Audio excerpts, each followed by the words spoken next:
Tukasema kwamba vitu vinne anavyotakiwa kuwa navyo mwombaji.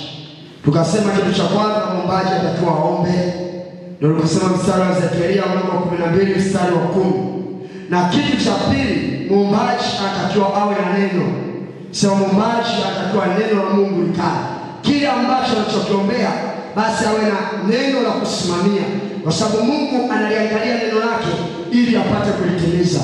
Kitu cha pili, kitu cha tatu tukasema mwombaji atakiwa awe na imani.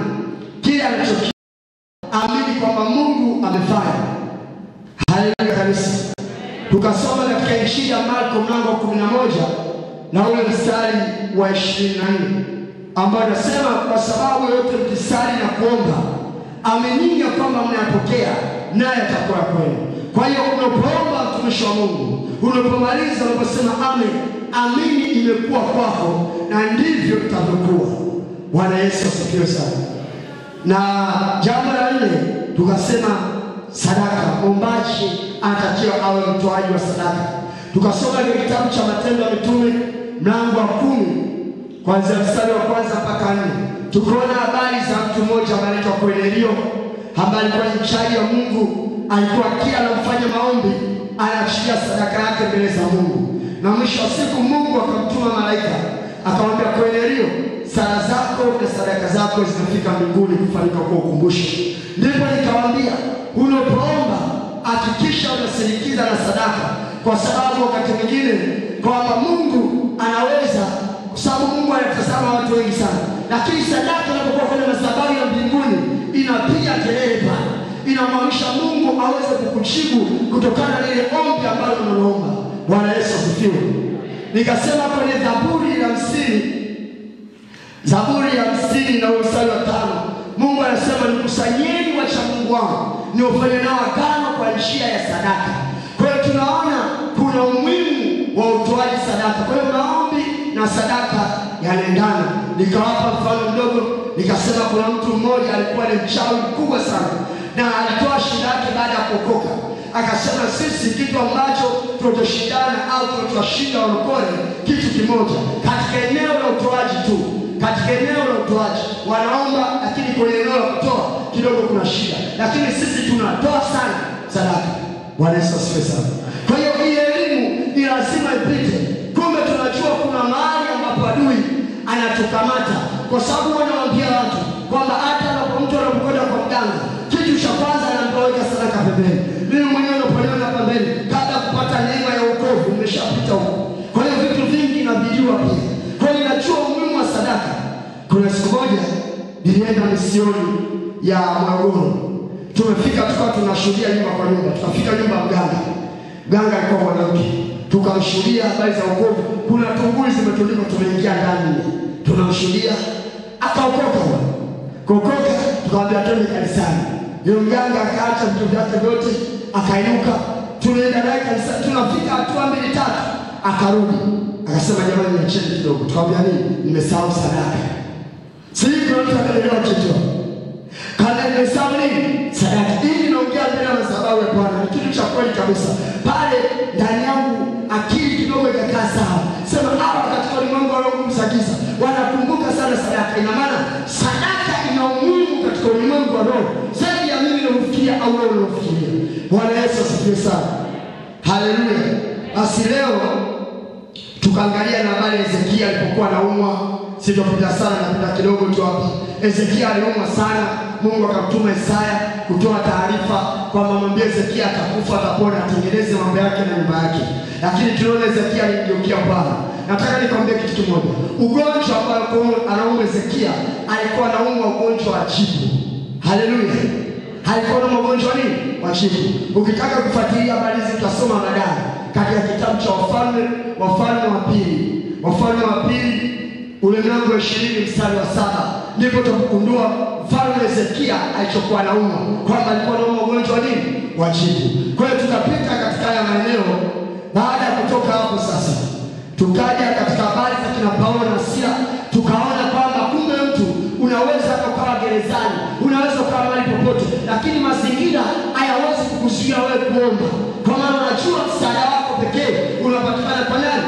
Kwa Mungu. Tukaona Paulo na Sila wakiwa gerezani wamefungwa na mikatale, lakini bado waliendelea kumwomba Mungu, waliendelea kumsifu. Hata kuna baadhi ya wafungwa ambao walikuwa wamchuni Mungu, lakini sikio walimbisha mapambio. Bwana Yesu asifiwe sana. Kwa hiyo tunaona mwisho wa siku Mungu akatuma malaika wake akawatoa gerezani. Kwa hiyo leo tutakwenda kuangalia neno la Mungu katika kile kitabu cha Warumi ule mlango wa 8 na ule mstari wa 26. Warumi mlango wa 8 na ule mstari wa 26. Nitasoma katika jina la Yesu. Kadhalika naye Roho utusaidia udhaifu wetu, kwa maana hatujui kuomba jinsi itupasavyo, lakini Roho utuombea ukugua usikoweza kutamkwa. Sema na mimi, sema kadhalika. Sema tena kadhalika. Roho anatushukulia, anatusaidia udhaifu wetu, kwa maana hatujui kuomba ikipasavyo. Shangilia Bwana Yesu kwa makofi na vigelegele. Haleluya. Yuko Roho Mtakatifu. Unaweza kuwa na mambo yako umeyapanga kama mambo 10 au 9 uyaombee, lakini Roho Mtakatifu akitazama anajua katika yale mambo 10 yako mambo mawili au liko jambo moja ambalo unatakiwa ulipate kwa wakati huo. Bwana Yesu asifiwe sana. Unang'ang'ana na mambo yote, lakini akitazama sema huyu akipata hili kwa saa hii itamsaidia. Kwa hiyo ndio maana Roho Mtakatifu anatubebea udhaifu. Na maana kuna wakati wanaombea watu, unapoingia kwenye maombi mwambie Roho Mtakatifu ifanye kuwa chombo chako, tumia kinywa changu, omba ndani yangu. Haleluya. Unapomruhusu Roho Mtakatifu aombe ndani yako, utaomba siku hiyo utashangaa. Unaweza ukaona unagaragara, unatoka na machozi kabisa, unanena lugha usizoelewa, sio raha shaka, unasikia tu nini, yaani mpaka mtu akashangaa kabisa, kwa sababu Roho Mtakatifu anaomba ndani yako. Bwana Yesu asifiwe. Kwa hiyo kuna wakati mruhusu Roho Mtakatifu aombe ndani yako, kwa sababu yeye ndiye anajua kitu gani unachokitaka.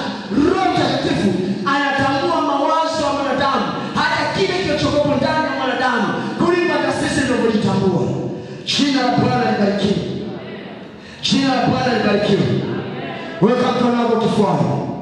Sema Roho Mtakatifu nisaidie nijue kuomba. Kaa ndani yangu, tumia kinywa changu, omba pamoja na mimi kwa wakati wote, katika jina la Yesu na kwa damu ya Yesu. Sema amen. Sema tena amen. Bwana Yesu apewe sifa sana. Tusome katika Injili ya Luka Mtakatifu. Injili kama ilivyoandikwa na mwinjilisti Luka Mtakatifu, ule mlango wa 18. Mlango wa 18 kuanzia ule mstari wa kwanza mpaka ule mstari wa 7. Tasoma katika jina la Yesu. Akawaambia mfano ya kwamba imewapasa kumwomba Mungu siku zote, wala wasikate tamaa. Akasema, palikuwa na kazi katika nchi fulani, amchi Mungu wala ajali watu. Na katika mji huo palikuwa na mwanamke mjane aliyekuwa akimwendelea akisema, nipatie haki na adui wangu. Naye kwa muda alikataa. Alafu akasema moyoni mwake, ijapokuwa simchi Mungu wala sijali watu, lakini kwa kuwa mjane huyu ananiuzi, nitampatia haki yake. Nitampatia haki yake, asije akanichosha kwa kunijia daima.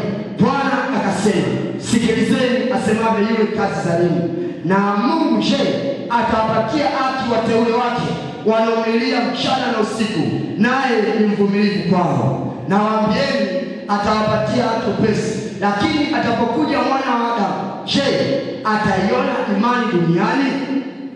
Bwana Yesu asifiwe.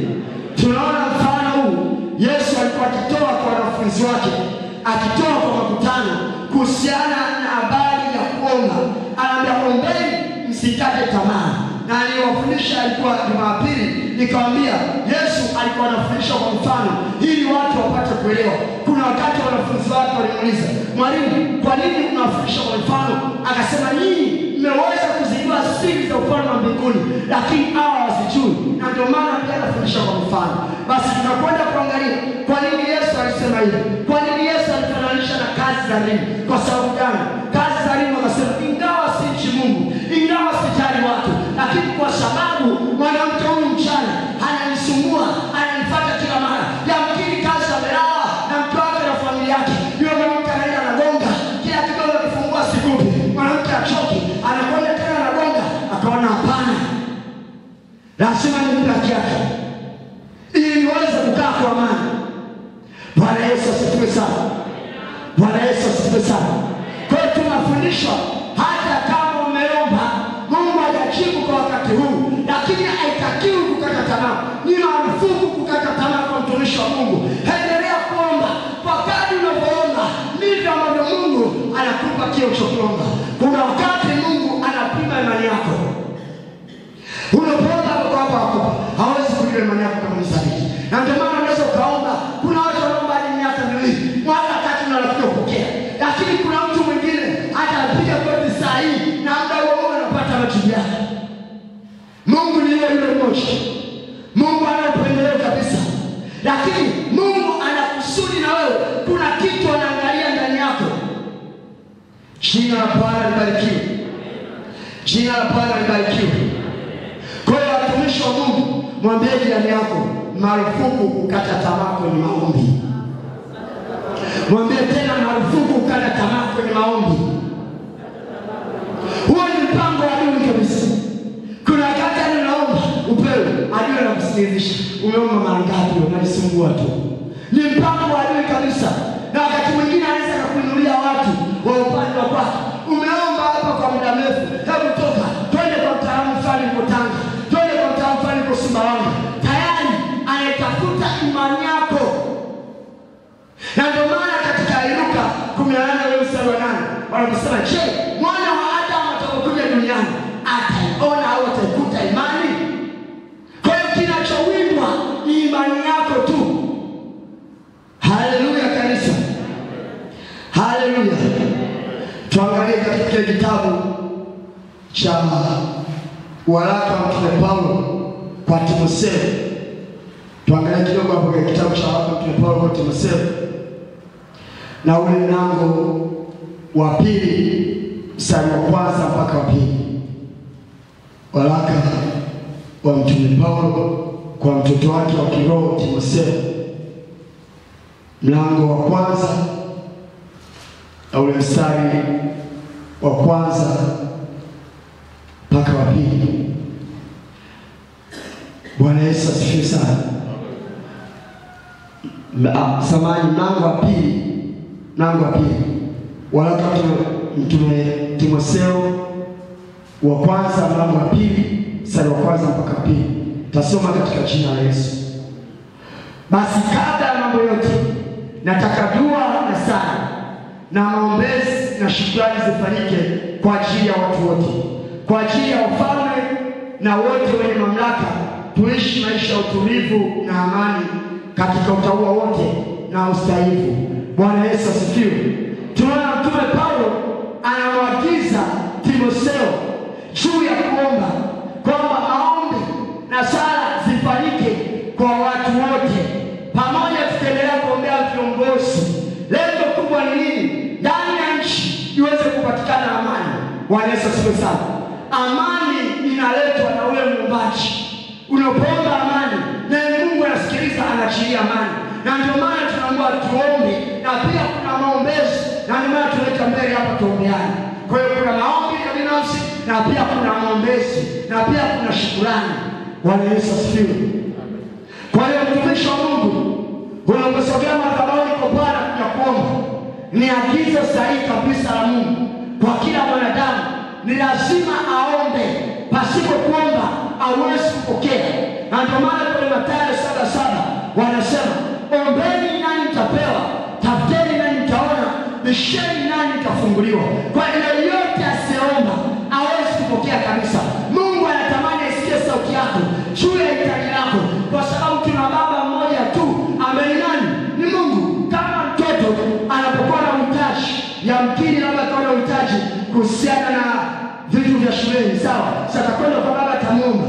Baada ya kumwomba baba atampa hela ya madaktari, na mkini atampa hela ada. Kwa hiyo hata sisi tuna mahitaji mbalimbali. Kwa hiyo lazima tuende mbele za Mungu tumuombe ili Mungu aweze kutupa.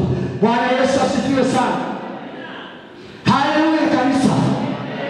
Kama na mimi nishangilie Bwana Yesu kwa makofi na vigelegele.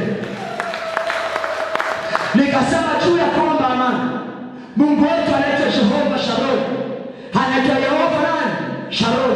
Maana yake ni Mungu wa amani. Kwa hiyo unapomwita mahali ambapo kuna machafuko, Mungu anaachilia amani. Utasoma katika Warumi, katika Waamuzi mlango wa 6. Waamuzi mlango wa 6 mstari 23 mpaka 24. Pale utakutana na neno la Jehova Shalom, kwamba huyu ni Mungu wa amani. Haleluya. Lakini pia kwa nini tunaomba? Bado tunajiuliza tena maswali. Mtume Paulo anasema katika waraka wa Korinto wa pili ule mlango wa 10 na ule mstari wa 3 na 4 anasema kwamba maana ingawa tunaenenda katika mwili atufanye vita kwa jinsi ya mwili, kwa maana silaha za vita vyetu si za mwili bali zina uwezo katika Mungu hata kuangusha ngome. Tunaenenda katika mwili lakini vita yetu haiko mwilini, vita yetu iko rohoni. Ni lazima tuingie rohoni ili tuweze kupambana na wakuu wa giza na wafalme na majeshi ya pepo wabaya. Haleluya. Kuna mahali naombeaga watu, ulimwengu wa roho umeutangulia ulimwengu wa mwili. Ukiona mafanikio, basi mafanikio yako yanaanzia katika ulimwengu wa roho. Na ukiona unapita mahali pagumu, ulimwengu wako wa roho umechafuliwa. Bwana Yesu asifiwe sana. Haleluya. Unaweza kusema hivyo, tumishi unasema kwa sababu gani? Katika kitabu cha Efeso anasema atukuzwe Mungu wa Bwana wetu Yesu Kristo aliyetubariki kwa baraka zote za roho katika ulimwengu wa roho. Tumeshabarikiwa. Sema mimi nimebarikiwa. Sema tena mimi nimebarikiwa. Zile baraka zilikuwa rohoni na atakuwa tuzilete mwilini. Unaanza mchakato. Ni lazima usimame uombe. Ni lazima upambane. Hapa kila mtu anatoka kwenye koo yake. Kila mtu ana mizimu, wana asili ambao walikuwa na huduma la kwanza, mababu na mabibi. Hata mimi nimekusa na kwetu pia tumetoka hivyo. Bwana Yesu asifiwe sana. Kuna asili kama tumebeba. Sasa leo tunaokoka tu. Tunaokoka. Wazania tutafanikiwa kiasi. Ni lazima tupambane na asili za kwetu ili tuweze kufanikiwa. Tuchukulie mfano. Tangia babu yako au babu yangu, sawa? Kamiliki baskeli. Iki kizazi kinachokuja kikamiliki baskeli. Wewe umeokoka, sawa? Unataka kwanza kupiga tu ukanue gari. Utakutana na vita kubwa sana. Mungu itasimama. Ni nani kweli alimiliki gari? Sijui kama kuna mtu anaelewa. Ni nani kweli alimiliki gari? Na kupeni shuhuda hii. Kuna siku moja nilikuwa katika usharika wa Message. Tuko Dar es Salaam. Tulikuwa tukifanya maombi katika fellowship. Ghafla akaja kijana mmoja. Alikuwa from 5 anakwenda from 6. Alipokuja akasema mtumishi naomba niombee. Baada ya kuanza kuomba naye, mapepo akalipuka. Akasema huyu kwao hakuna hata mmoja alifika hapa. Wote wameshaja sasa. Yeye ni nani? Kwa hiyo maana tunaweka zuio. Kwa hiyo unajua kuna mambo tunazuiwa. Ukipata historia ya nyumbani kwenu ndipo utapata kuelewa. Bwana Yesu asifiwe. Na ndio tunasema vita yetu sio ya mwilini, inaanzia rohoni. Kwa hiyo tuliokolewa katika nguvu za giza kweli, tukamishwa na kufanya mwana peke yake kweli, lakini lazima tuondoe kila laana za ukoo. Lazima tuondoe kila roho za Mungu. Sasa tuzuie kwenye familia zetu. Bwana Yesu asifiwe. Kuna watu hawaelewi. Wanatolewa tu ndani uchumba basi. Ikifika mwanaume kaingia pembeni. Lakini weka historia kwa nani kaolewa. Kwa hiyo ukikutana na hivyo vitu, ni lazima upambane kwenye madhabahu ya Mungu. Sio vitu vyepesi kabisa. China hapana ibarikiwe. China hapana ibarikiwe. Vita yetu sisi sio juu ya damu na nyama, bali juu ya falme na mamlaka na juu ya kuagiza. Kwa hiyo tusipoomba watumishi wa Bwana, hatutaweza kutoboa. Waswahili wanasema, maana hatutaweza kufanikiwa. Bwana Yesu asifiwe. Kama na mimi mshangilie Bwana Yesu kwa makofi na vigelegele. Haleluya. Haleluya. Mtume Paulo akazungumza katika Efeso 6. Kuanzia mstari wa 10 mpaka 12. Anasema, anawaambia Efeso, hatimaye mzidi kuhodari katika Bwana na katika uwezo wa nguvu zake. Vaeni silaha zote za Mungu ili mweze kuzipinga ile za shetani. Kwa maana kushindana kwetu sisi sio juu ya damu na nyama, bali ni juu ya ufalme na juu ya mamlaka na juu ya kuagiza hii na juu ya majeshi ya pepo wabaya katika ulimwengu wa roho. Kwa hiyo tunapambana na majeshi, tunapambana na vitu visivyoonekana. Kwa hiyo lazima tukae kwenye maombi. Niwapeni shuhuda hii. Kwenye mazingira walikuwa nakaa, walikuwa wanajua historia yangu ya maisha. Walikuwa wanajua historia yangu ya nini? Ya maisha. Na pia baada ya kuokoka walikuwa ni watu ambao wanakejeli sana. Sasa tuone mwisho wake utafikia wapi. Tunamhesabia siku, wakahesabu siku. Wengine wanasema tunamhesabia wiki inaisha. Mwingine mwezi ukaisha. Wengine tunahesabu mwaka ukaisha. Wengine mwaka pili ukaisha, wanasema huyu jamaa akasimama kweli. Haleluya. Lakini kuna kitu nataka nikwambie. Lengo langu, kuna pointi nataka uelewe. Mazingira nilikuwa ninakaa, nyumba yetu sisi kwa kama hapa. Huku mganga, tupo katikati. Ganga Kigoma, ganga Tanga. Sisi kuna mtu anaelewa. Wale watu walikuwa wananifurahia sana nilipoanza kuokoka. Kwa sababu baada sianza kuchana zile nguvu za Mungu. Nikirudi kanisani matokeo ni kelele, tumishi. Nilipoanza kusimama, nguvu za Mungu zilianza kushuka. Walianza kununa wenyewe ghafla. Wenyewe ghafla wakaanza kukaa kimya. Hawaongei kitu chochote. Hata kusikia salio na nyamaza. Wakaanza vitendo sasa. Naenda kanisani nikirudi na kuta zimevunjwa nazi. Mimi nachukua zile nazi na zitupa.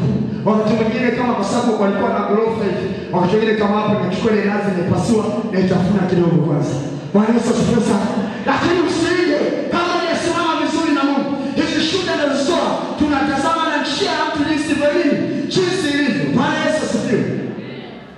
Siku moja ninarudi kanisani, nikakuta katika eneo la nyumbani wamekaa kwa nyuma huko wanaguana, sababu kama kuna kichaka fulani hivi.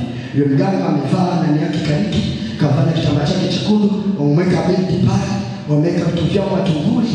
Sasa mimi natoka ibadani kwenye kesha, ilikuwa ni siku ya Jumamosi, ninarudi nasikia Dana Mtakatifu ana wimbo anapiga kelele, nitaongozwa na Bwana usiku kucha na mchana. Sasa nikatafakari hiki kitu ni nini? Kuna njia nilizoea kupita, lakini sikio nikashangaa napitishwa njia nyingine. Na ile njia napitishwa nikaja kukuta waganga wako hapo na Bwana. Sema haleluya. Kwanza nikasimama, mwili nikahisi unafuja jasho ndani mbali toki. Mwili unashirika. Ndani Roho Mtakatifu anaanza kufanya kazi. Yule mganga kanikasia macho na mimi nikamkasia macho. Kuna ushauri wengine watumika kwa shani ya macho. Hawajui pale sio mimi tena. Wala kanena mimi lakini sio kanikasia macho na mimi mkasia macho hivi. Kaja mkasia macho kanifika kama tatu. Hakuna mtu anaongea. Yule binti utapanda kuni wasema ndio jasiri gani. Huyu mwingine anaona ndio jasiri gani. Baadaye nikamwambia sieni nini. Toa uchafu wenu hapa. Sisi kama kuna mtu mmoja anaelewa. Nikamwambia hapa sio kwenu. Toa uchafu wenu.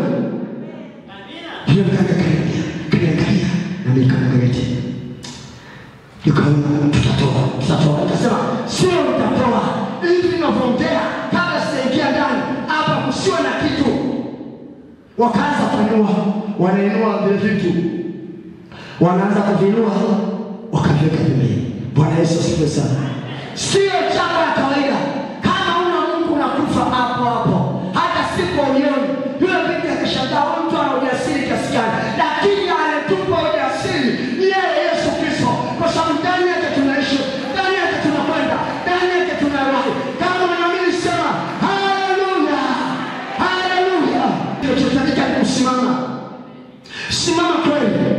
Usiwe upande kusana. Usiwe vuguvugu. Kama kwa